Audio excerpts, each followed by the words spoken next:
Hello guys, welcome back to the channel. In this tutorial, I'm going to show you how you can activate one-handed mode in Samsung phone.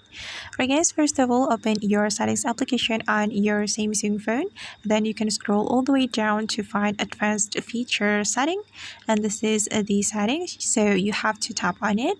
And since we want to activate the one-handed mode, we just need to click on this toggle button like this, and now the one-handed mode has been activated, and you can select how you can reduce the display width. You have to tap on the one-handed mode option like this.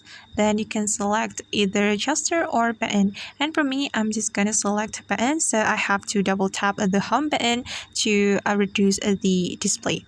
Okay guys, and I'm gonna demonstrate how we can use it. So I'm going to double tap on the home button like this, and this is the one-handed mode guys, which can make us control our screen easily using one hand only.